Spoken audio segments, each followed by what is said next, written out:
SummerSlam, 2 nights, Ringside Renaissance. We were there. And we got the full breakdown. Cody's the champ. Brock Lesnar came back. CM Punk won the title. And Seth Rollins with the roost of the summer. We got a whole lot to talk about. Jesse, ring the bell.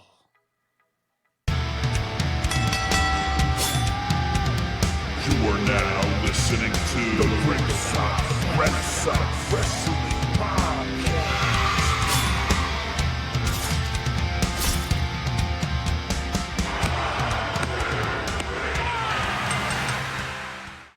Welcome back to Ringside Renaissance. And we're here with the full breakdown of WWE SummerSlam and what happened on Monday Night Raw. Yeah. And I'm here with the best co-host, the best friend, the best tag team partner in the world, Pretty Deadly Jesse. Yeah. And I'm Andrew. Kombat Jones. Complex Jones. Click, clack. Man. We're back. All right. Summer Slam, baby. Wow. Woo. No, you know what's great is you said we were at SummerSlam Live. You were really the one down, boots on the ground at SummerSlam Live. Just your overall thoughts. We're going to break it all down. But how was the atmosphere? How was the crowd? The people you met? Break it down. It was for us, amazing. Kombat Jones. It was amazing. Such a great experience. Once in a lifetime experience. All the people I met were so cool, so great, so interesting, so crazy. All these crazy fans at SummerSlam. Oh man. Starting off Friday night, went to the SummerSlam takeover, had the photo op with Karrion Kross and Scarlett, which was something else. It was crazy. Okay. Yeah. You're a bigger fan of hers now? Yeah. That dress she was wearing. Let's just say when I was waiting in line, I couldn't keep my eyes off her. And when I got to Karrion Kross, I thought I was gonna get yoked right up. I thought I was gonna be the next victim. Yeah. But they were so nice. She was the first one to come up and they put her hand out and shake my hand, ask my name, introduce herself, and then talked to him too and said, we appreciate what you do and thanks for making things interesting. And the Ringside Renaissance is with you all this way and we want Kross. Oof. Then I went and spun the wheel, won some cash for fanatics. Yeah. Did a little gambling, sort of, I guess you could say. Happened to stumble over where Big E was doing a little podcast with, I think, what's his name? Tyler Breeze? Was it Tyler really? Breeze? Yeah, I think it was Tyler Breeze. And had my Ringside Renaissance shirt on and got Big E to sign the shirt, take a little selfie, which made my day, which was awesome. And went to the Superstore, which was crazy. It was a long line to get in, about like an hour to get in or something like that. Maybe I think I waited online, which I'm so glad I went on Friday because I think a majority of people probably flew in or came Saturday and Sunday and went to the store before that, and the line was even probably like double the length of that from what I had saw. So it was cool though. Most of the stuff they already had, like you could get online, but You're right. It was cool experience. And then it was cool going in the next store they had, which was like every title and all types of like signed stuff and memorabilia and those helmets they had. And, so I had to get a little something since I went in. So I, first time ever with a John Cena shirt. But special edition, SummerSlam farewell tour, and it was a big moment for John Cena, of course. Going into that for Friday Night SmackDown, where he pretty much cut the promo and did a flip and went babyface and went good again, which was crazy to say the least. Like I didn't see that coming. Yeah. Now, when you saw it, the promo. Yeah. That did the flip. Did you think that was legitimate, or did you think he was kind of roping Cody Rhodes in? I thought he could have. I thought I was like half and half on it. Like I thought it was kind of brilliant that he did it. I mean, the crowd was. It probably wasn't that hard, you know what I'm saying, for him to do it.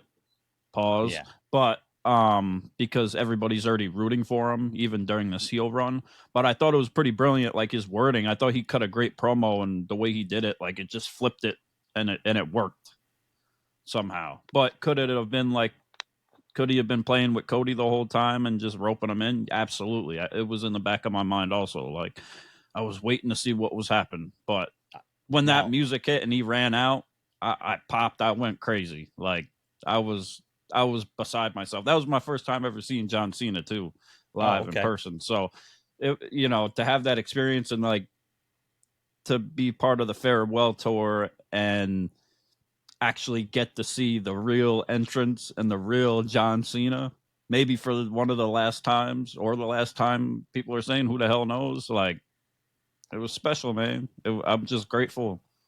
Just so grateful to be a part of it. Yeah. I thought when watching the promo on SmackDown, the way Cody's demeanor was, I said, oh man, they're really going to pull the trigger on this. Like, I really thought Cody Rhodes was turning heel. Just full double turn or something. Just the full stoic look he was giving. And I don't know. Yep.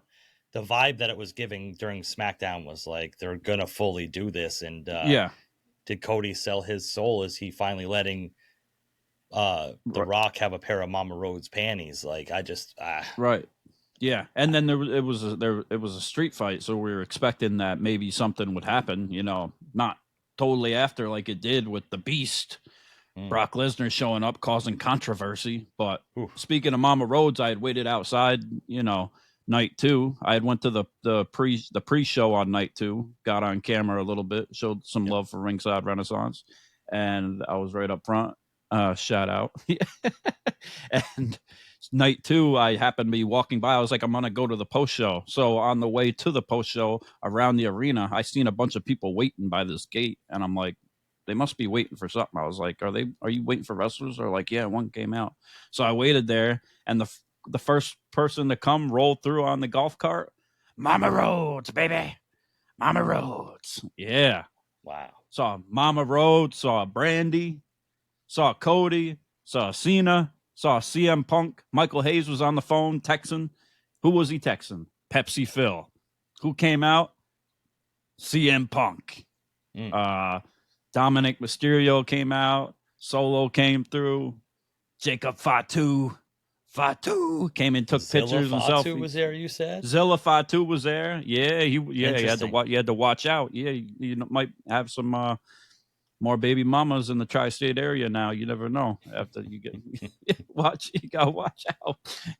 Jacob settled down though, but that bloodline runs strong. But yeah, right. I saw Triple H go through. Took a picture with the referee guy. Turned out blurry. Charles Robinson, such a nice guy. He was so cool. Yeah. Big E was awesome too, to sign the shirt and to take the picture. He was a very nice guy, and he was messing around the whole time. Talk about referees. Did I tell you I got a picture with Earl Hebner one time? That's amazing. Yeah. I met him before a show. Yeah, I met him before a show, TNA show, I think it was, and he had a shirt that said "I screwed Brett." And he was walking around like doing this whole thing. It was a whole gimmick. I was laughing, but he's got to be like top 3 or top 5 refs of all time. Of like, yeah, I mean, he notoriety, did some business, like, but yeah, he did. Oh, that's fair. Yeah, but he was stealing wrestlers' merchandise and stuff. Oh, that's true. Yeah. As far as being well known, though, he's got to be up. He's got to be up there. Yeah. And then yesterday, I was chilling in town here, right on the border here in Plattsburgh, and SmackDown on Friday is in Montreal, and then Raw on Monday is in Quebec City. So I happened to see I was getting messages, everybody here and there, seeing it on Facebook. The WWE is in Plattsburgh. The trailers are there. So I happened to roll through, and I was like, I'm going to stop and talk to these guys. And they're such cool dudes. And they had a whole conversation, and they were friendly and told me all about the trailers. And there were the production trucks for where they call all the angles and do all the shots for the events. And they just were real cool. And shout out to everybody behind the scenes in WWE that makes things happen. Because one big family, and they couldn't be more friendly. And it was just really cool meeting them all, and look forward to the future. Yeah, and, just don't forget me when you're on the top, bro, because Kombat Jones is always on top. Yeah. So a lot of cool things you were doing, man. It's a blast. It's an experience, and only WWE can bring it to us. But what we had to rewind a little bit back to SummerSlam Night 1. So let's You were in bring it back. attendance, obviously. They kicked off the show with Roman and Oof. Jey against Bronson Reed and Braun Breaker, which I was surprised about. Cardi B kicked off the show actually, so- and so did the America the Beautiful, was it? And then the God bless America. jet, Yeah. God bless America. The planes flew over, which that stadium is interesting. Like the way the sound travels in it compared to arena compared to being an arena was different. It was way different. Not to mention it's like right next to an airport, so like every 10 minutes, like a plane or a helicopter would literally fly like right over the stadium. It was great. Yeah, it was interesting. Like it was kind of cool. But yeah, Cardi B kicked off the show. Must have debuted a new song or something. She walked out to. I couldn't understand half the shit she was saying. She kind of was just spitting it out, and there was quite a bit of booze in the audience. We'll just say. Yeah, she was shooting her shot with Randy Orton. It sounded Yeah, like, but, backstage too, and his wife was quick to pull up. yeah. And she's from Poughkeepsie, so I mean, you don't want to mess around. You know, Poughkeepsie women. You know, Orton's Latinos. wife is. Yeah, that's where he met her. Yeah, Was at a that's where he met her. I was at a live event in Poughkeepsie. Yep. Yeah. You don't have a shot, Cardi B. I'm sorry. So, but yeah, Roman Reigns almost broke his neck with a dive over the top rope, and I didn't see that coming. That was impressive. That was yes. I'll give hell yeah. Even Big Bronson Reed doing the suicide dive, and yep. It was a good match for what it was. I think Braun and Bronson should have won that. Honestly, that's kind of I still feel that same way. I don't think Roman and Jey really came out of it looking stronger, but yeah, it's not like they're going to go forward as a tag team. Probably. I mean, they're still aligned, of course, but it's not like we saw them together on Raw. But I guess it kicked off with a pop for them to win, and Roman coming out was such a huge reaction, and of course Jey, you know, not the section over from where I was sitting, like always, you know, where he came out, but big pop in the crowd for all of them, and yeah, it was a decent match, you know, for what it was. Yeah. I gotta tell you, man, I have a new favorite tag team in WWE. Yeah.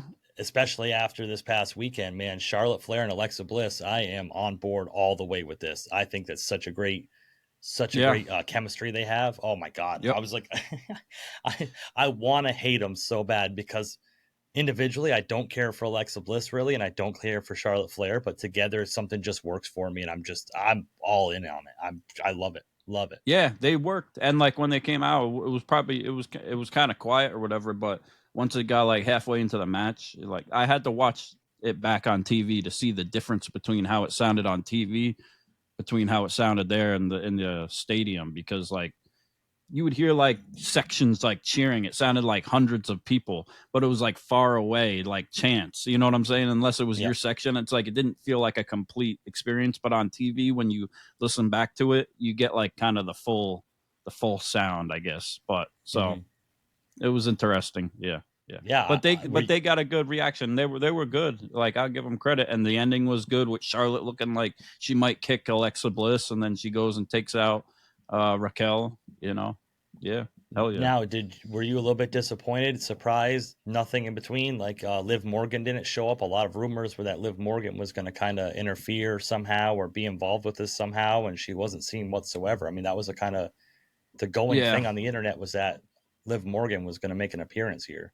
Well, it would have been great if she did. It was New Jersey, but people were also saying, "Oh my God, AJ Lee might show up. She's from New Jersey too." People got to give up on We're that. rumbling. Yeah. So yeah, every time there's going to be that. But Liv, I may have been paying attention to her Instagram real stories, and I seen she was back at home on the farm with her animals and watching TV, tending to her injuries. So I wasn't really expecting her to show up, even though I thought it would have been cool if she did, of course. But shout out to Liv Morgan. Get well soon. That's why you're trying to get in with I'll that be watching you. Crew. Yeah. I'm figuring it out now. You're trying to get in with that production crew. There's a reason for it. Yeah, but shout out new tag team women's champions.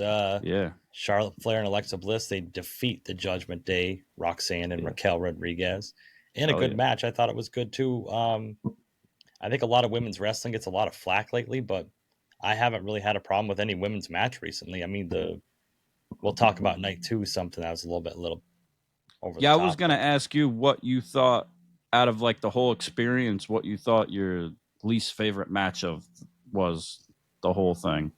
My least favorite? Yeah, least memorable, least favorite.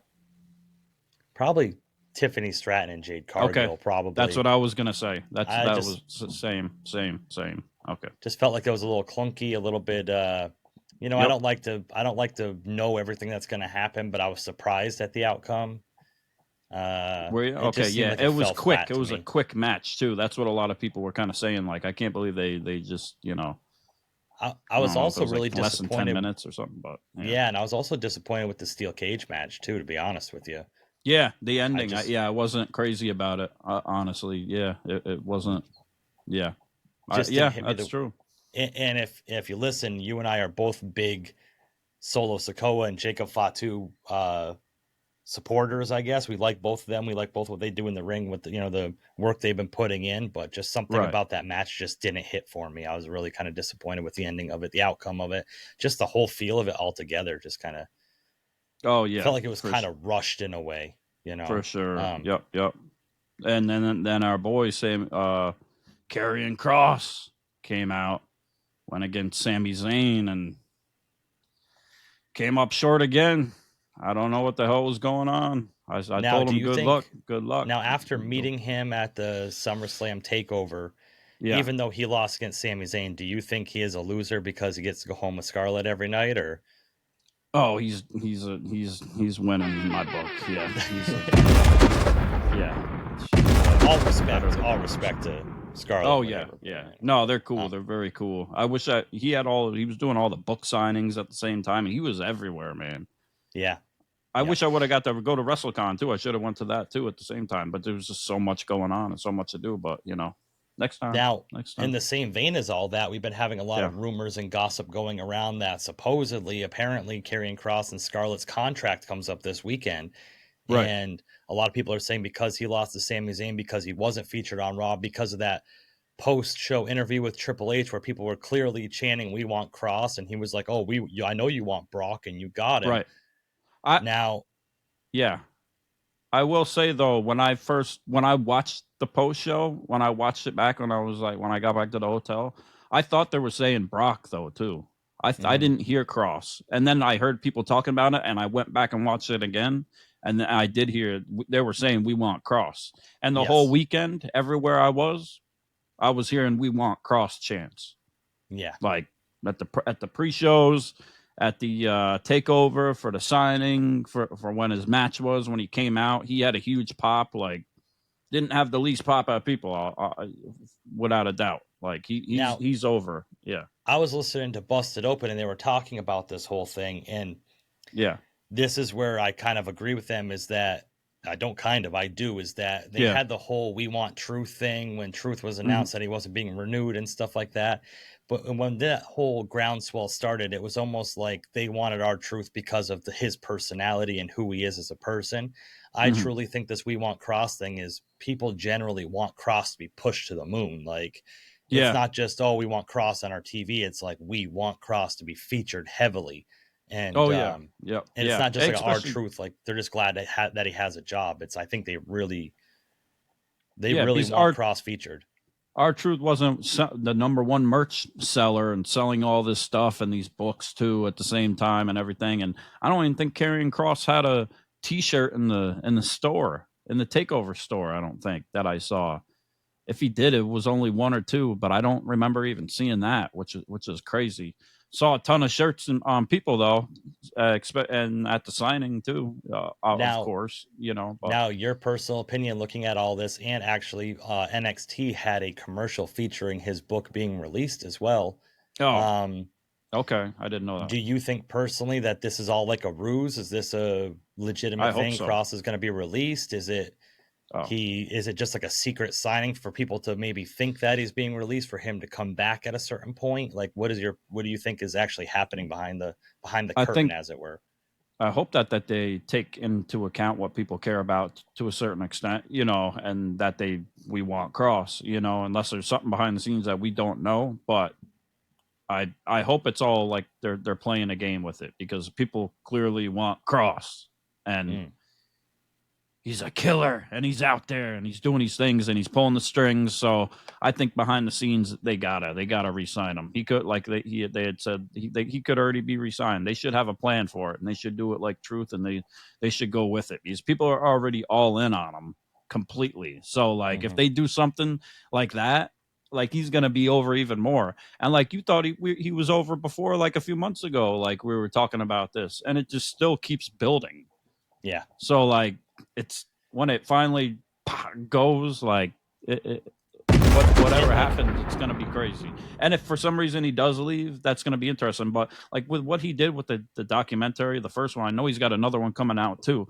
And he talked about the grass not being greener and this and that. So I don't see him going to another company or AEW. If he does, you know, best of luck with him, and we'll root for him there, of course. But we hope he stays, and it'll be crazy if he does, if they're really planning something, because you could put him anywhere and do anything with how he conducts himself now everywhere. And then like he's just too good. He's too nice with the fans and everything. Like he was such a cool dude, man, for sure. And like in the spirit of it too, like with this whole WWE Unreal thing coming out recently and everything else, it's almost as if like they have to, like, WWE's in this kind of weird mode, or like this weird area right now, if you will, that like they almost have to like double swerve like people, because everybody knows that the Unreal show is out and everything else. And there's been some speculation that maybe some of that Unreal show was a little unreal, and that it was doctored up to make people think that's what happened backstage, when really it wasn't. And like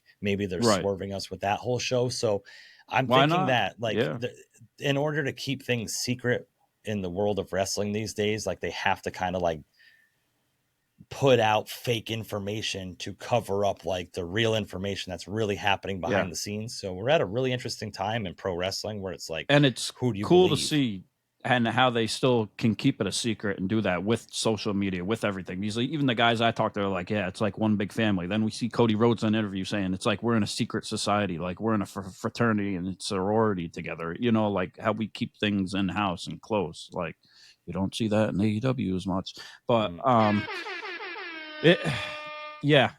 let's hope they do, and we can only hope. We can only hope. What we also don't see in AEW is them releasing who actually owns the company, because their lawsuit that they had out, the federal court had told them that they had to release who actually had stake in the company, and they refused to give out that information publicly. So, oh, really? I didn't see that. Interesting. Yeah. Huh. Yep. So I have to go back down to the state level or something like that, because of that John Moxley case of him pushing the former worker and everything else, that civil case that's happening. So like for them, when they went to court, they were ordered to release who actually has ownership and stake, where the money that's funding that company is coming from. They refused to release it. So a lot of people are saying maybe it's from Uncle Dave, but I don't know why they would want to not release that. But you know, other people are saying maybe it's Saudi Arabian money backing that would crush a lot of AEW fans that have been burying WWE for doing the Saudi events. So just like they bury it for bringing Brock back and stuff like that, but there's plenty of people in AEW that have done shady shit and all types of stuff too, and everywhere, and any company you support, you know, it's like, come on. Yeah. Well, I know who you supported Saturday night, and I know who. I just want to hear your raw. I know we text each other a little bit, but this is the first time I've actually spoke to you since you went there. We had Tiffany Stratton and Jade, which you said we weren't really a fan of. It was like, you know, Jade had a cool attire and all that, but like the whole ending of the match, I just wasn't crazy about it. But I guess she didn't need to win either, technically. But Drew McIntyre and Jelly Roll. Oh yes. I'm sorry, I forgot all about that. Yeah. So Randy Orton and Jelly Roll rather versus Drew McIntyre and Logan Paul. Logan Paul came out. He got the heat. He got the booze. Oh, I got to shout out the people that were sitting around me. It was very interesting. To the left of me was somebody, and they were just literally had headphones on and were on their phone on Discord the whole time. Like the whole thing wasn't even happening. Behind me, there was these two women, and they were like had to be from the Bronx or something. And one of them, my eardrum was shot after night one already. Logan Done. Paul, you son of a bitch.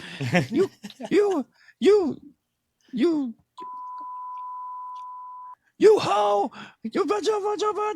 like Okay. it was nonstop. Like every match, every wrestler that came out that you didn't like it was just like everybody in the sections around me and below me. Every time they were just looking up and looking to see who was making all this noise. Yeah, She was there, huh? she was there. She had the full. Yeah, she got her paid the money's ticket. worth out of She that got one, her it money's sounds worth. like. Yeah, you hoe ass bitch, you stupid, like you pussy asshole, mother. Like it was hilarious. I was just Okay. cracking up the whole time. But besides holding my ear half the time because it was just like it was worse than the pyro or anything the whole time. But Jesus. Logan Paul got it. Logan Paul is a bitch ass hoe. I can't even say it. I can't even say the stuff like she was saying. You found out a People lot about next to me Logan were Paul, like, huh? "Tell him how you really feel." That's what the guy Yeah. next to me was saying. He's like, it was hilarious. Yeah, it was. Now was you know funny. why the guy had headphones the whole time on Discord. He didn't want to listen to that. Yeah. Yeah. But shout out to Drew McIntyre's pyro was crazy. Not to mention the fire and stuff going up and like wow. Mm-hmm. But I didn't see Drew McIntyre and Logan Paul winning that match. I didn't see that coming. But I'll give props to Jelly Roll. But Logan Paul ate Jelly Roll like an appetizer. Okay. Did he not? Like Man. putting him through that table, impressive. And then Jelly Roll getting up. Oh, You got to give a lot of props to Jelly Roll too, because they could have taken the conservative route of it and just had a lot of headlocks and takeovers and shoulder tackles and things like that. But he really seemed like he went all in for it. Like he was. He put was his all in. Moment. Yeah, he wasn't just gonna be like a celebrity that was just gonna go in there and just do like a hip toss and then tag out. He really wanted to be involved with it, and shout out to him on his weight loss too, man, because he looked pretty good in the ring. Like as far as like his physique and whatever, like he seemed very. And he would not have it big for him, I don't think. No, absolutely not. He was there. He was in the moment, and he got put through the table. And of course, he changed his mind going up that ramp. I gotta get back in there. Ripped his sleeves off and choke slam, sidewalk slam, all that, And yeah, it was good. But it wasn't enough. But it was an entertaining match for what it was. Yeah. And shout Logan Paul calling him the outsider. It's just like it's kind of a funny thing, hypocrite. Yeah.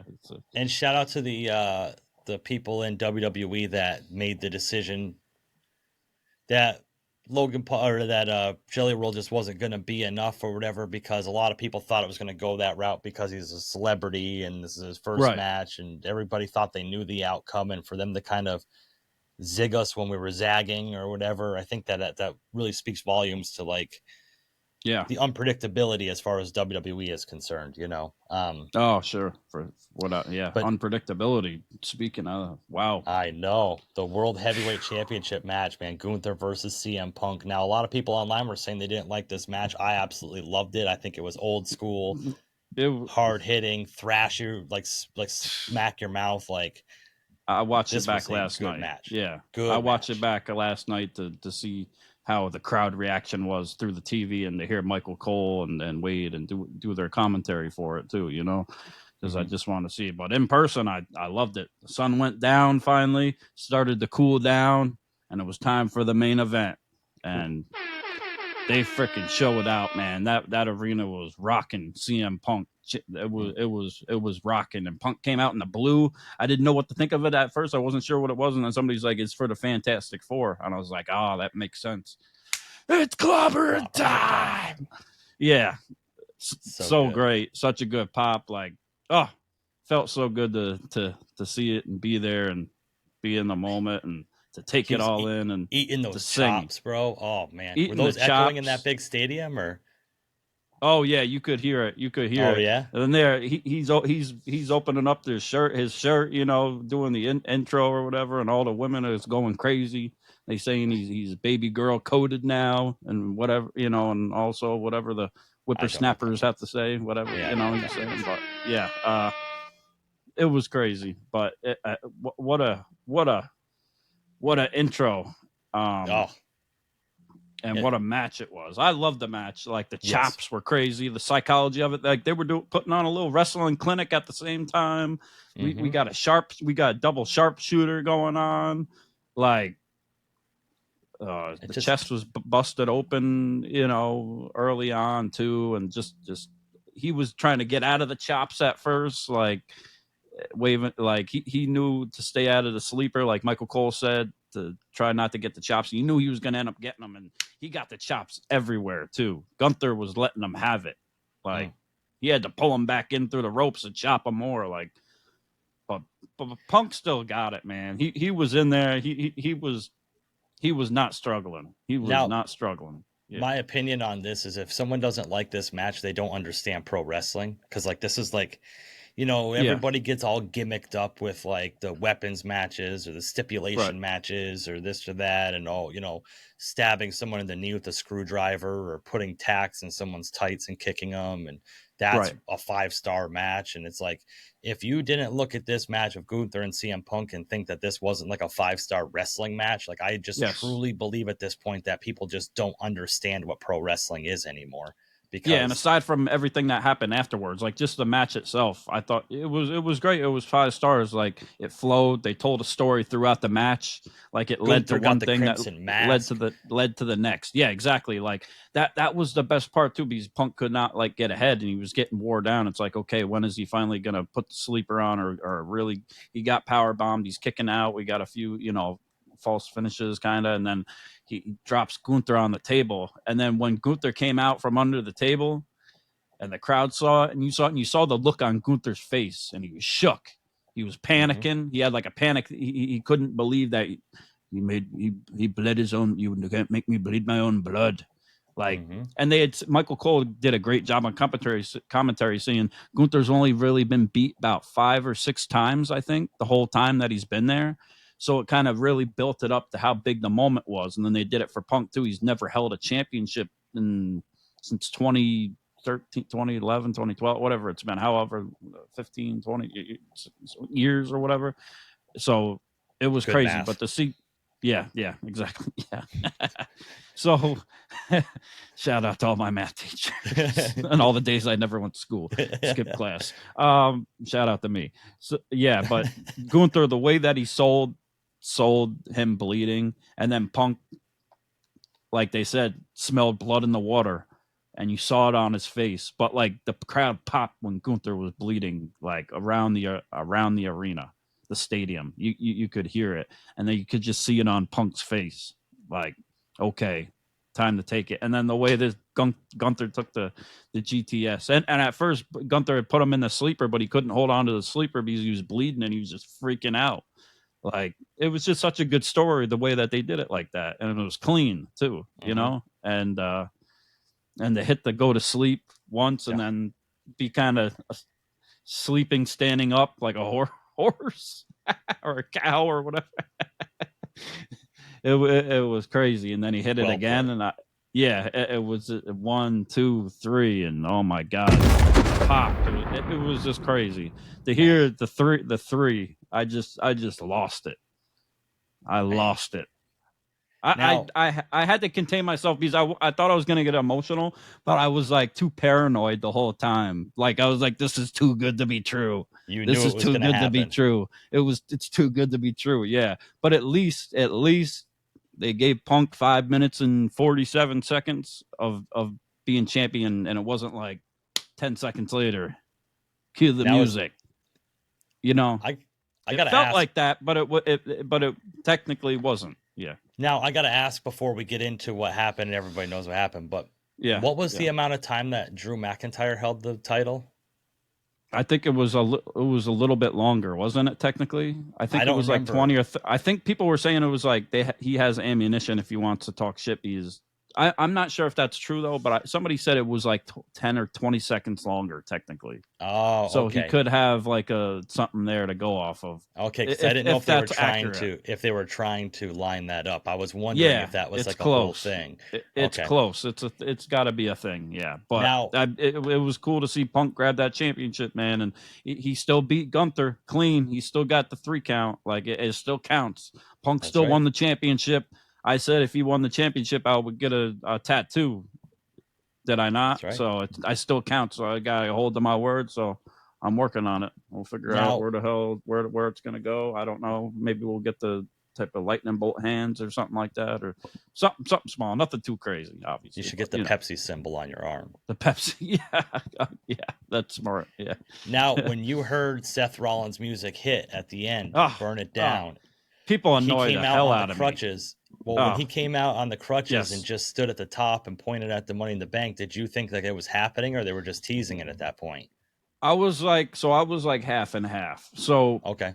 At first, I definitely thought he was cashing in, and not to mention people annoyed the hell out of me because they were just all singing this freaking song, and I just wanted to choke everybody in the audience, pissing me off. Like, you traitors, you were just rooting for CM Punk. But no, I get it. It was great for everybody, for the Seth fans too. He's great. Now, but so when he started walking back, I'm like, oh, okay, shit, they might just let Punk have this. But as soon as he stopped, I was like, shit. Well, no. And then it was brilliant. It couldn't be timed any. It was perfect with the music of what he does when he throws his hands up. It couldn't be more perfect. It was cinematic. It had aura. It was straight cinema. When he dropped them crutches, it was perfect. Like, now, with the timing of the music, couldn't be any better. I'm opposite of you because I didn't think I didn't think he was gonna. Well, I didn't think he was gonna cash in until he started to turn around.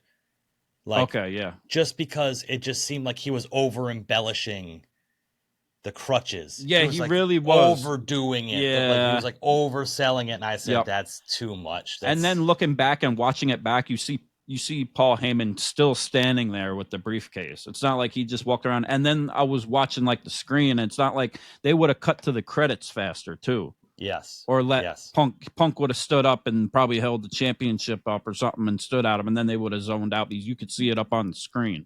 So at that time, but the crowd popped for crazy for Seth when he came out. Like, when that music went off, it was no joke. Like, it was that stadium erupted. Yeah. Burn it down. I'm cashing in. And then he takes the brace off. But yeah, just throwing the crutches off and takes the knee brace off and runs down, and Punk tries to hit him with the title, I guess, and then he gets clocked with the briefcase a bunch of time and takes a stomp, and it's over at 5 minutes and 47 seconds. It's over, and Seth Freaky Rollins is the new champion. Man, you got to see 2 World Heavyweight Championship title changes in one night, man. Yeah, true. Yeah, and I can't be mad. I would have been disappointed, but at the same time, Punk won. You can't take it from him. I got to see CM Punk win and get the W and get the championship for that time. And if Gunther would have just choked him out like Goldberg or something, then I would have went home disappointed. Then I wouldn't have been anything. But Seth Rollins, you got to give it up for him. As much as I hate him, as far as like story goes and character like that, but he's great. The timing of it was great. It was a great moment, and it just sets things up for the future for Seth and Punk, and hopefully going forward to get that back and to continue the rivalry. Or who knows what'll happen? Some people want Roman and Seth. Who knows? But we'll see. I don't think Punk's out of the picture yet with the title and all that stuff at this point now. I really don't. I think it's going to go on. Yeah. Agreed. And you know what? You didn't go home. Yeah, and Seth, played it off great on Monday Night Raw with the title and turning on the fans too, I think, to try to get a little more heat for as much as he can, so yeah. But he's got to at that point, yeah. Yeah, but he's got to, yeah. I was going to say, you didn't go home unhappy. You didn't go home at all because you stayed in New Jersey another night for night 2 of SummerSlam. Now, obviously, I think that night 1 was probably your favorite of the 2 nights because seeing CM Punk win the title and everything else. Right. I would have to think night 1 was, I liked it. I enjoyed it better, I think. I feel like I was almost kind of, a little bit like fatigued, I think, for night 2. So a lot of the matches didn't hit me as much, I guess. Okay, yeah. Naomi retaining her title against Rhea Ripley and Io Sky. That was really good. I enjoy Naomi right now. I think she deserves it. She's a great character. Her in-ring work's always been really solid. Great character, great heel. I think she's given Toni Storm a run for her money for best gimmicks and all that now, and everything she's doing with the championship. Well, whatever. And having her father play the guitar and come out to that was freaking awesome. And like there it was awesome. Like, and Rhea Ripley had a hell of an pop, and Io Sky had a hell of a pop, and I thought they did a great job too. But Naomi won. I was happy about that. Did they announce that it was Naomi's father? Did you know at the time, or like was it kind of like an after? I think they. Okay, no, I don't think they announced it. I think I've seen it afterwards, like on the post show. That's where they said it. Yeah, because I was wondering what was up, or maybe somebody in the audience said it, or I heard somebody say it, maybe, or maybe it said it on the thing, or like underneath, like a graphic. I don't know. I forget. Okay, yeah, because I know a lot of people said they know him because he was introduced in Total Divas or something like that back in the day. I never watched it, so I don't know. But that's what I was told. Is that's how people kind of knew it, because he was introduced through Naomi on Total Divas, apparently. Yeah. I don't know if I'm wrong. I'm wrong with that one. I don't know. I've never seen the show, but I thought she might lose because she had like a music entrance. Somebody do a music, you know what I'm saying? I was like, oh, Rhea's definitely winning now, but Naomi stole it. She did her thing, man. Like, and I think it was a solid match. Yeah, I think the right person won at the end of the day. Naomi needs a longer title run. I think that it fuels the Io and Rhea kind of love-hate relationship they have a little bit more, which is cool moving down the line. Bianca's, where's she at too? Nothing. So it's that's really interesting. Naomi's going after Stephanie Velcro now. So yeah. Well, the thing with Bianca's interesting is that where was Bianca? I think she was backstage during the next match because it was the TLC tag team title match, and she had to see her man. Oh, and I got some videos for you in the crowd. I've posted some, we've posted some, but we'll post more of it. But I got some good ones. When the Wyatt 6 came out, I was giving it to him. I was giving him some heat. Oh yeah, I was. I can't wait to show you. I can't wait for everybody. I can't wait for all the hate. Pardon me, howdy LFC. But you're gonna have to take this one. You got the win in the end because they got the title. But what now? Because there was it pissed me off though. It pissed me off. There was some. They were getting a lot of boos too. There was a lot of. I was booing and people started booing too, and they're like, "This gimmick sucks." People in the audience too. I heard it. I heard it. And they chose to do the match. It wasn't even dark, so people couldn't even put their fireflies up. Yeah. For when they came out, and I thought that was like this. People can't even. I was like saying it like this sucks. Doesn't make sense. Yeah. Now I'm not gonna discredit like the crazy high spots they had in this match because there was a lot of like crazy shit. But overall, this kind of stuff is just too chaotic for me. It's like it was a lot of tag team. I feel like Rey Fenix got lost in the mix a lot. Yes. Him and Andrade for sure, probably the most. But it's kind of like freaking. Tony Khan booked the match on Red Bull, or the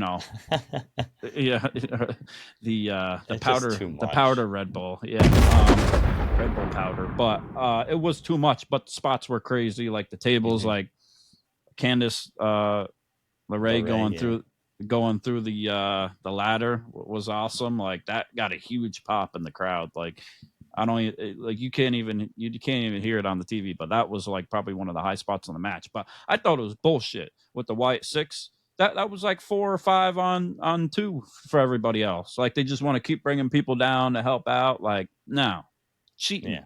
They're cheating now. Heel work, yeah.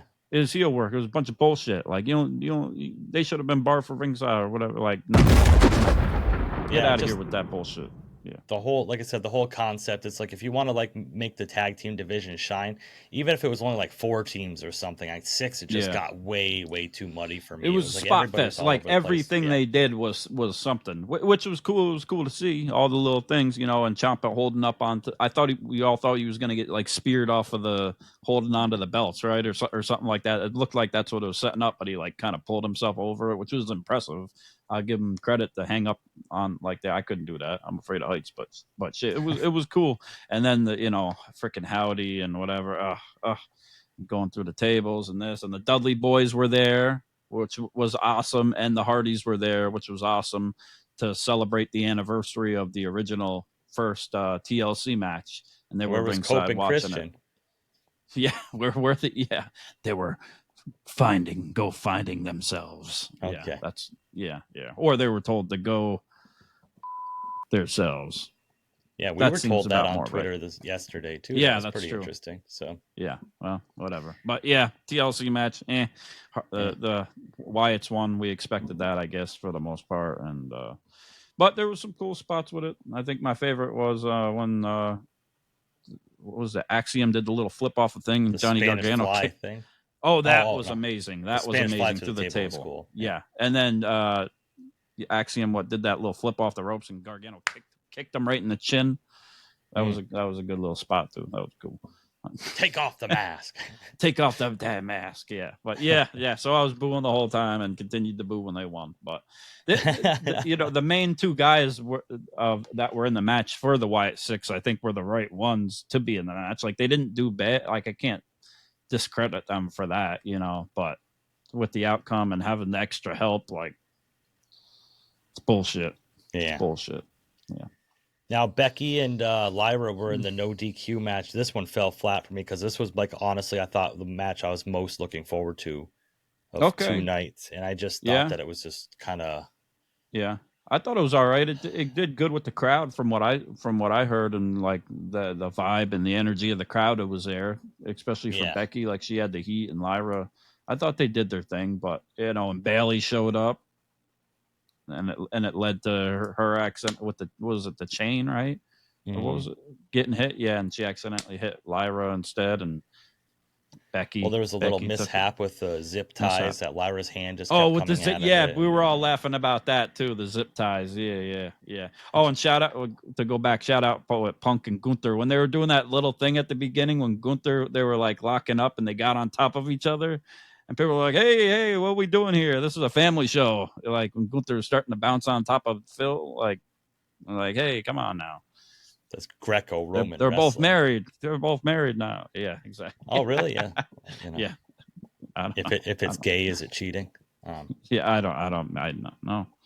You're good. I don't know the rules. Yeah. If I didn't enjoy it, right. Yeah. But I don't know. I just kind of. I mean, I knew this was what was going to happen. I thought Bayley was going to do a full heel turn here, but yes, me too. It's almost like did she do it on purpose or not? It kind of leaves that kind of lingering in the air. But it was a lot of BBL Bayley chants in the crowd. Okay, I'll say that. I heard a lot of that when she came out. Yeah, and you could see it. Yeah. Oh, yeah. really? And that was a real BBL, but not Cardi B's BBL. It was way different. You could tell it was natural. Yeah. You enjoyed it then? Yeah, of course. Yeah. Of Why course. not? Why wouldn't I? Yeah, of course. Yeah. Why not? Yeah. Limp today. It's a limp one today. Yeah. Like I mentioned earlier, Solo Sikoa, Jacob Fatu. Solo retains his United States title, and the steel cage match is kind of like I said, fell flat for me. I was hoping a lot more. Yeah. You good over there? Yeah. We all assumed, like we were talking to the crowd, like Jacob's gonna moonsault off the top of the cage. Mm-hmm. Yeah. But like just with the interference and how it ended up, and Jimmy came out to help, Big Jim, and he did help, but then he really didn't because he just got laid flat, and Daddy Long Leg, Tonga Lower, Tonga. Long Tonga. Yeah, he put it down, and everybody was thinking Zilla Fatu was going to show up. They're still thinking he's going to show up because he was there. I saw him in like the little place where like we're inside where we get our food. He was chilling when the show got done or whatever. I seen him chilling right there. And then I saw him come out afterwards also. But people are expecting or thinking that he's going to show up to help now and be part of this thing and be on Jacob's side. But it didn't happen there. So maybe this next week, I don't know if he's probably not allowed in Canada. I'm going to take a wild guess and say if he did 6 years in prison, you probably, or whatever, 5 years, and you're probably not getting in. I don't know. Maybe I'm wrong, but so maybe it's not coming. So we'll see. But he was there. He was in attendance to watch his family, the blood, and do whatever else he does. So. But no, somebody got pregnant in that crowd, I'm sure. I was going to say, you just look at him the wrong way, you probably get pregnant. Exactly. But I didn't like the ending of the match. So just the cage getting shut in the face, and then he crawls out. Like I thought, there could have been more to it than that. But Jacob got the W in the end, I guess, with laying all them out and getting the moonsault off the top of the cage. But yeah. I think the chase is more important than holding the title for him right now. I don't even think he should have won it initially. I think that Solo should have won it and caused this whole thing. But yeah, that's true. And Solo got a big reaction too. He had a lot of heat, and he was funny on the post show too. He's hilarious. Like I love Solo now. Like I love you, Solo. Yeah, and that when Solo came through, he was cool too. He rolled down the window and stuff, and he was laughing and doing his funny little face gestures outside when we were waiting. And then Jacob was awesome too, because he actually walked out and took pictures with people and yada me, and then was so doing the whole thing, huh? Oh yeah. He's grateful. You can tell in his interviews and everything. He's grateful for being able to be there and be part of that. He was on the Breakfast Club, and they were making fun of him. Charlemagne was making fun of him, being like, asking about how many kids you got, and he's like, "Oh, you're undefeated." He's like, "You lost a lot of matches versus condoms, huh?" He's like, "Oh, I didn't have any TVs back then. I didn't have TV back then." He's like, "I got a lot of them now, so I'm good." They were messing with him, but he's genuinely like, seems like he's like a good person and changed and like doing the right thing in life, and like really appreciates the moment and the opportunity that he's been given. So I'm happy for him for there. Came out with the cool mask too. He had the werewolf mask on, which I thought was dope. Looking like a damn Sesame Street character. Gotcha. It was kind of like he looks like he belongs in the Wyatt Sucks with that mask on. It did look like the spirit of Halloween. AJ Styles, Dominic Mysterio, IC title, man. To see Dominic live, bro. I'm so jealous of you to see Dominic live, man. I seen him on Friday at the takeover too, doing signings and stuff. I was not far from him. He had came out in the audience afterwards and got some people in after outside the arena. He was right there, which is cool. Said hi to everybody. But the match, to see him come out and it was cool to see him wearing Ray's colored gear or whatever that he had wore when he went against Eddie Guerrero. Then AJ Styles comes out in the lowrider with the Eddie Guerrero themed shirt and the attire, and he's doing the whole thing. And it was so good, so great. Great tribute. Yeah. Oh yeah, and it goes back to them facing each other in the match, and it was awesome. I saw the lowrider right outside the arena. Shout out to the truck driver dude from the WWE and all that too. He was talking about it and showing it on there too on his stuff. So but the lowrider was sick too. To see that up close, it was cool. Kombat Jones wants to get inside the goddamn lowrider. What the hell? I seen them pull off when they left the arena too. It was cool. But I love the psychology of the whole thing with AJ Styles, what he did with Dom and everything, and Dom played it off so well too, winning, and with the boot and unzipping the boot, and then they did the whole thing with the chair, and it was hilarious. It's a great tribute. Yeah. And our man Dirty Dom still holds the IC title, so can't be mad at that. Hell bit, man. And he's a man of the people, even though he's bad, like he's good. He just wants a reaction. Like every interview he does, like he just keeps getting better and better and better. Like remember when he first came out with his dad and was in the tag team without the mustache, and I was like, oh my god, he's just there because he's Ray's kid. And then he was in the Judgment Day, and he had to get nudged to know, so he didn't he'd get startled by the pop of the pyro and all that stuff. And they had to kind of carry him and hold him and keep him there to have a promo. And then he started getting booed in the heat, and and now he's just like, it's nothing to him. He's already a veteran. Like he said, he's a 20-year veteran. Like he's acting like it now. Mm-hmm. Yeah. Very good. Very solid. And like, as much as I love AJ Styles, like the right person won here. Now you're wearing that shirt. Yeah. You were live in the crowd. I know you're a Cody crybaby.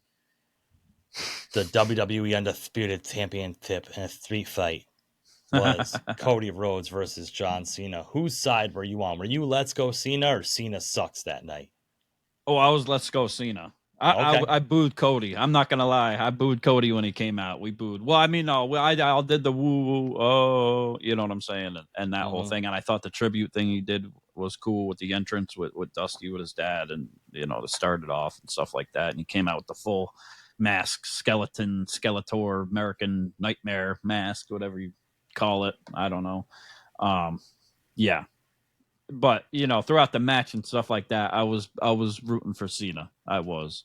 Okay. Yeah, I booed Cody, but I give him love for his entrance and stuff like that, just to make things interesting. And I got the shirt too. I didn't wear the shirt, but there was so many Cena chants. There was both. Let's go Cena. Cena sucks. Like that woman behind me I was talking about, she was doing it the whole time, every match. At the worst times, she was chanting like the most random things, like you got him in a headlock, you should have him in a leg lock. How about that? You pussy asshole, you pussy asshole. Oh, okay, got it. Oh, like what are you doing? Like, oh my god, it was hilarious. Yeah, shout out to her. Yeah, shout out. Amazing. Yeah. Favorite moment of the match, man, is when they came up through the elevator. Yes, Cena came out as the Terminator with Cody on his shoulders. I said, "Oh my god, man, this is full on cinema at this point." And it was just such a pop in the crowd when Cena came out, and they put the full graphics up, and he ran down, and he had the shirt on, and he had the title on in the front, and he went to the crowd, and he ran down, and he saluted during the intro. And shout out to Alicia Fox, the announcer, Taylor. Like.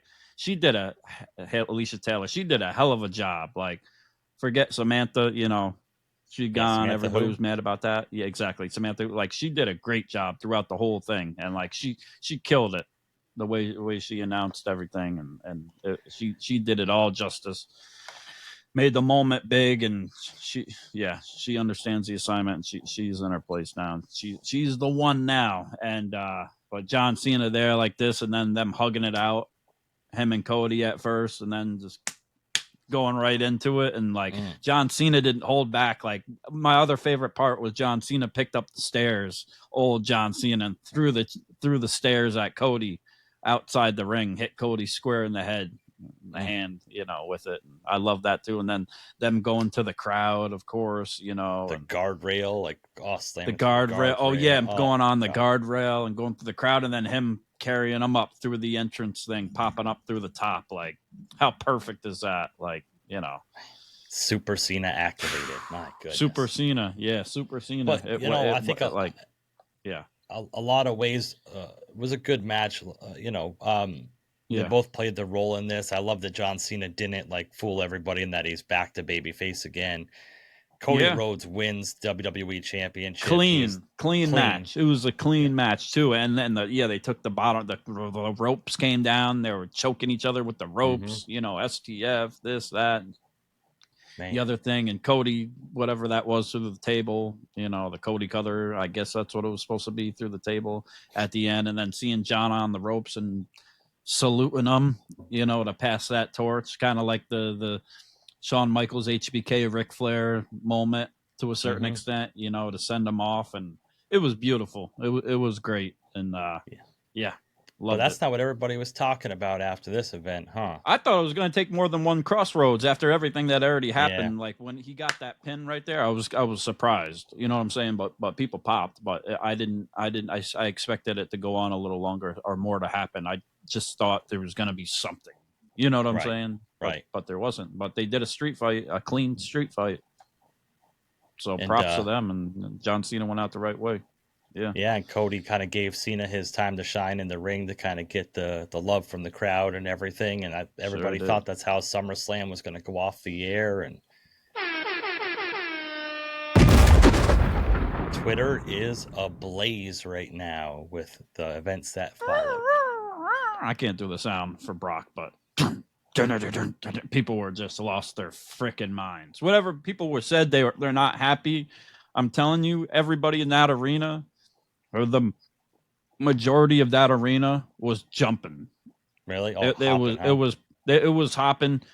It was popping. It popped. Like everybody in the arena was at least surprised and popped. You know, regardless of how they felt or feel about Brock Lesnar, they were going crazy. Like it was a vibe. Yeah.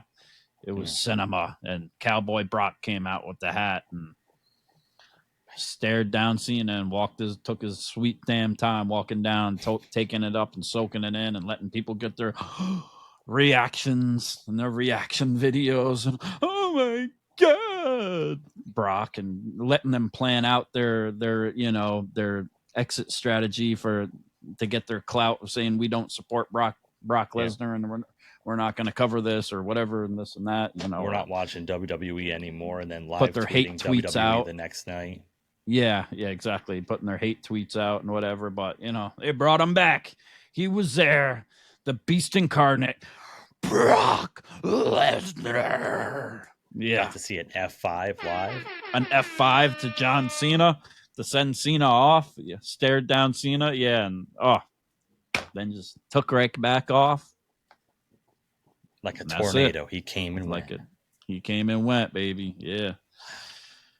And Overall, then Cena got love afterwards too, and saluted the crowd after it went off the air and got his love and had them cut the music when he walked up the entrance ramp and all that and stuff, just so he could hear everybody and showed love one last time to everybody, which was cool. So emotional.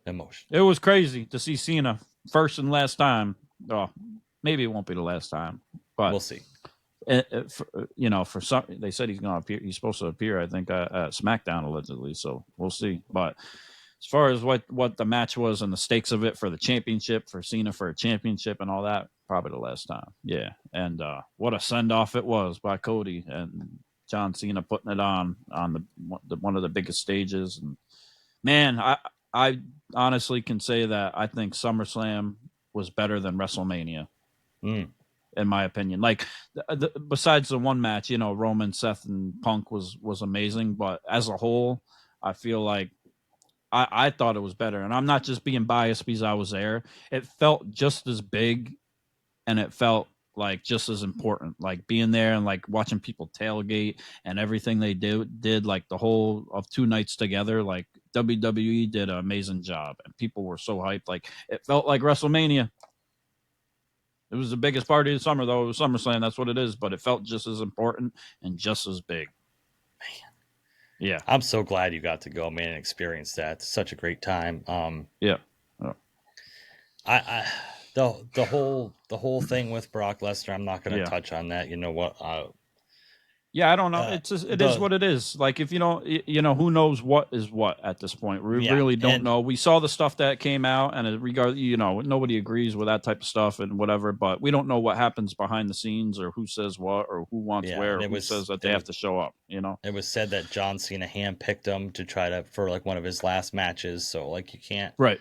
Yeah. I'm gonna stay out of that and just say like the impact that it had. Like I said, the wrestling world was on fire, and we'll see if it pissed off enough people that AEW can get over 600,000 views on Dynamite this week. So it did its job regardless. It got people talking, whether you liked it or hated it.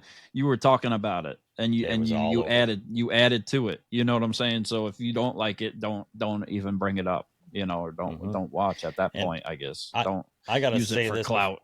I gotta say this before we go. A lot of people are complaining about WWE's ticket prices. Pretty soon, it's going to be cheaper to go to a PLE live than to pay for it because they're partnering with ESPN next year, and you have to which pay is big. It's a big month deal. It's good for them. It's cool. ESPN is the biggest sports company out there, and it makes sense in that sense. But it sucks. We're gonna have to go back to the paying the money the way it is for $30 a month. But from what I've seen, you got to check your stuff, because if you do have cable already and all this other stuff, you do already get that technically, from what I've seen. So it might not be we might be overreacting, and it might not be as bad as everybody's saying. And at the same time, like, we used to have to pay for pay-per-views back in the day, and look how much they were.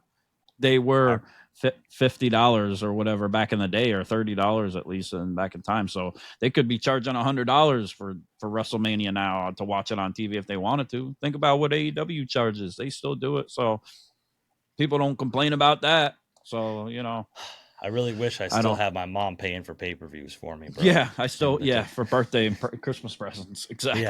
Yeah. It'll make them seem more important, though, too, in the end. Who knows? And who knows how long that'll last and how it'll be. And people were doing the VPNs with Netflix and talking all about that. And, we'll see. We'll see what they do. And we'll see how it goes. And, if it has any changes with stuff. And speaking of the TV and stuff and the Netflix, and they said that the Unreal crew was backstage filming for SummerSlam, and it was renewed for a second season. So we're probably in another 6 months or a year, whenever it is it comes out, or 2026, we're going to see what they were thinking for all this stuff. And they did cancel the press conference, or they didn't cancel it, or who knows if they even had it planned, but they just did the regular post show. So they said so Triple H didn't have to answer for Brock Lesnar and all that stuff. But we know it was because they didn't want him to have to answer for Karrion Kross. That's right. We want Kross. But they still had the post shows, regardless. So whatever, they still going to have to answer for it in all these other ways, and and questions. So they're not ducking it. They're still talking about it in interviews and bringing it up, and so it is what it is. We'll see what comes of it. That's all we can do. And then and so SummerSlam was amazing. And SmackDown, we had Raw. I'm sorry, we had Raw there in Brooklyn after, and it was just Seth coming out and trying to be more heelish and turn on the crowd a little bit more. And then LA Knight, was pissed that he roosted the whole injury on his match at the Saturday Night Main Event for the most part, right? And so he had reason to be mad. And then Punk interfered in that match at the end, and then Roman interfered too, and they both got stomped out again. And Roman got his sneakers stole again. Yeah, he's wearing $50 Skippies or something. Yeah, he's gonna start wearing Skechers or something. Yeah, exactly. Yeah, like Bronson Reed his collection is starting to build like mine. So Bronson Reed must be a sneakerhead. I have a pretty good feeling that Bronson Reed's feet will not fit in Roman Reigns' shoes. Yeah, he needs more ankle support after diving off that Survivor Series War Games cage too, probably. But yeah, Roman's got to have to watch himself with them sneakers. And Punk was they were all bickering back and forth. You got to show up on time. He's like, I'm on Tribal Chief OTC time, baby. And Punk was on Instagram saying, showing his sneakers, like at least I still have my sneakers. So. I really think the bickering and back and forth is leading to them being a team at War Games. I don't know who the extra members are going to be, but it just seems like that's what's building to it. I mean, yep. And I don't know what's going on with Braun Breaker, because he looked like people were saying he definitely limped off night 1, 2 after that match, and he had came out when Seth had, came out and won or whatever, the title cashed in, and he was all taped up and bandaged up, but he was still there on Raw, but it looked like he had an injury, and he definitely it was real. It wasn't like, didn't seem like it worked when he came out with Seth originally. Shout out AJ that follows us on Twitter too. He sent us pictures of Braun Breaker being helped to the back after their tag team match too. So okay. Yeah. So and also speedy recovery. Hopefully it's not too bad, because they need him for he's a big part of that group, and it is trademarked or whatever now, or whatever you want to call it. They are the Vision. We do have a stable group name now, and they are the Vision. Very original, but at least they have a name now. They didn't even give Punk a damn T-shirt from winning the championship. He won it for 5 minutes. They should still make a T-shirt that CM Punk was the champion because Seth Rollins already had one up on the site 5 minutes after he won. What the hell? How did they print so fast? How do they know what's going to happen like that? It's almost like they know what's going to happen. It's I don't understand it. It's almost like we're being worked. I just don't get it. I'm pretty sure Drew McIntyre is going to have a shirt for that eventually. Yeah, so. He was already talking. That was his favorite. Favorite moment of the weekend, I think, for sure. But the whole weekend was my favorite moment. It was That's right. SummerSlam. Every moment, every part I was there in the tri-state was great. A1, perfect. Yes. Awesome. Couldn't get any better. What an experience. And awesome. We thought WWE was kind of going down a little bit here, but for SummerSlam and stories and everything that was happening, I'm pumped again now, though, and ready to see what happens. So they got my interest back completely. Agreed. With the momentum, I guess it's just going to be ups and downs, and same with AEW. We'll see. We're still rooting for MJF and people here and there, and you never know. But Kenny Omega. Yeah, Kenny Omega. Yeah, exactly. Yeah. So tell us what your thoughts of SummerSlam were. Let us know in the comments. Like, share, and subscribe. We didn't say that at the beginning of the show. Yeah. Hit the like button, and thank you for everybody that was there that I met, that we did a video with, that I handed a sticker out to, that showed some love, that followed us already on Instagram and subscribed on YouTube or hit us up on X, Twitter, and all of that. Like, shout out to everybody I met. Y'all were so cool. It was nothing but love. Like, I seen there was a fight in there at some point, but everybody that I saw was having such a great time and was so cool and was fully supportive and like wanted to subscribe and was like, oh my God, I love it. And like, y'all channel is so cool. So we appreciate all of you for showing the love. And same with the crew guys for WWE and the truck drivers and the people behind the machine that make everything go and the company. It's we appreciate everything you do too. And thank you for showing the love too in that type of way. So hopefully more to come. We'll see. And there's so much more that I have to post from that weekend. But thanks for everybody that we met that showed love. Like once again, and the wrestlers and Big E and Karrion Kross and everybody, So one hell of a weekend. I can't wait, and hope everybody enjoyed it. Yeah. Awesome. So great. Awesome. Can't wait to see what happens next. Coming up, who knows? What do we have next? A Clash in Paris? That the next big thing? Yeah, that's the next big thing. So can't wait to see what happens. So here we go, baby. SmackDown's coming up. Raw, SmackDown in Montreal, which I'm going to try to attend. Raw in Quebec City, which I'm going to try to attend. We'll see. Maybe I'll make one or two. We'll see what happens. And then going forward, who knows? Can't wait to see what happens. It's going to be crazy. Right. Let us know in the comments how you enjoyed SummerSlam and what you think is going to happen next with all of this. Let us know your predictions and hit the like button. And if you haven't already, please subscribe. Yeah. So that was SummerSlam, the whole experience, and it was amazing. Yeah. Shout out to everybody. And of course, that's the best co-host, the best tag team partner, the best friend in the world, Pretty Deadly Jesse. Yeah, give him a follow on Instagram too, and X and Twitter and all that. Yeah. And I'm Andrew. Kombat Jones. Click, clack. And you've been listening to the Ringside Renaissance Wrestling Podcast. SummerSlam out. Peace.